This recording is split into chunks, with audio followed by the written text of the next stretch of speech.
नारायणं नमस्कृत्यं नरं चैव नरोत्तमं देवीं सरस्वतीं व्यासं ततो जयमुदीरयेत्। पुराण की जय। श्री सूजी महाराज कहते हैं ऋषिवरों, राजा निमि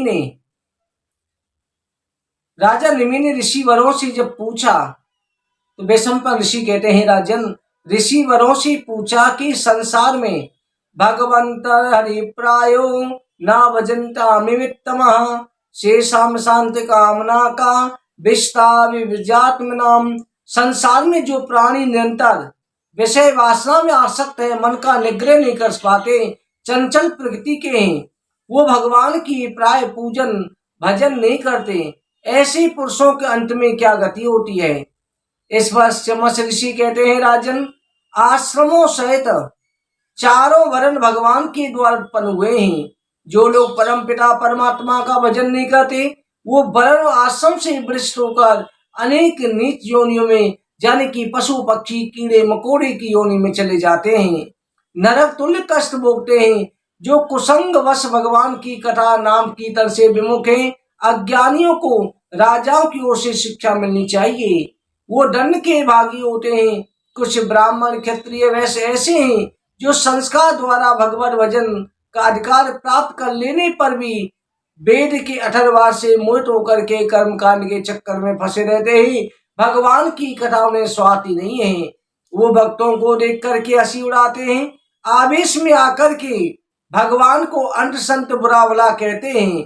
वो मूर्ख कर्म का वास्तविक स्वरूप जान करके भारी कर्म कांडी अपने आप को नियमवान मानते हैं।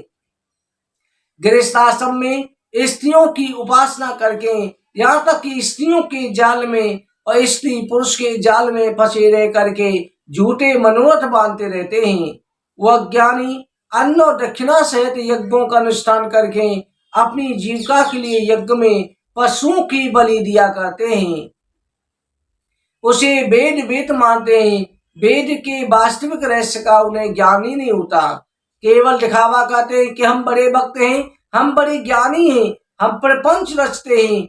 केवल आडंबर में जो फंसे रहते हैं।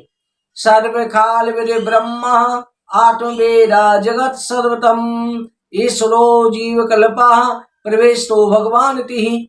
फिर भी वो मूर्ख नहीं सुनते, जीवों का वध करते हैं और प्रत्येक जीव में परमात्मा का वास है। जो बलि देने को ही, जीव हिंसा को ही अपना कर्म समझते हैं, वो नरक यातना भोगते हैं।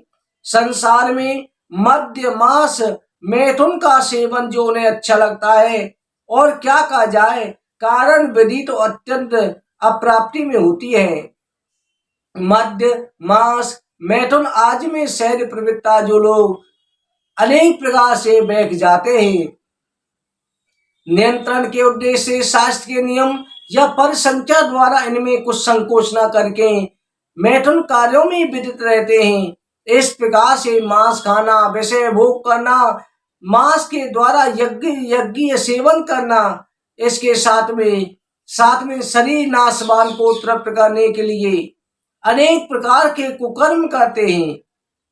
मनुष्य घृणित वस्तुओं का सेवन करते हैं, पाप कर्म करते हैं, उन्हें अवश्य तामसी भोजन राक्षस योनि की प्राप्ति होती है।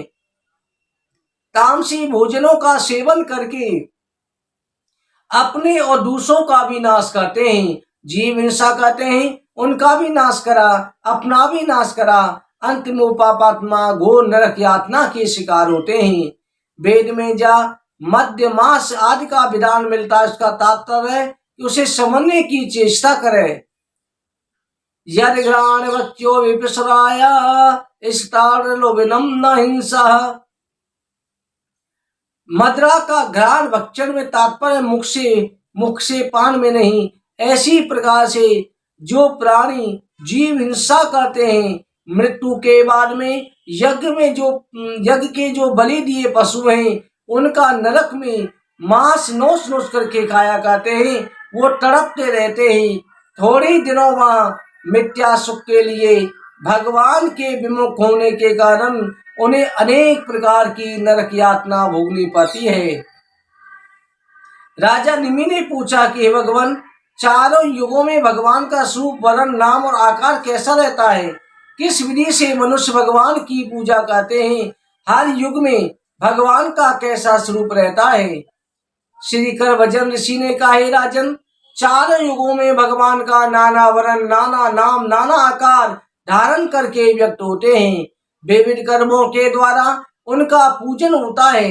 जैसे सतयुग में भगवान का शुक्ल वर्ण होता है, शुक्ल नाम दंड कमंडल धारण किए हुए ब्रह्मचारी वेश रहता है, जिसे सत्यनारायण भी कहा जाता है। शांत प्रकृति के मनुष्य मन सहित इंद्रियों का निग्रह करके उनका पूजन करते हैं।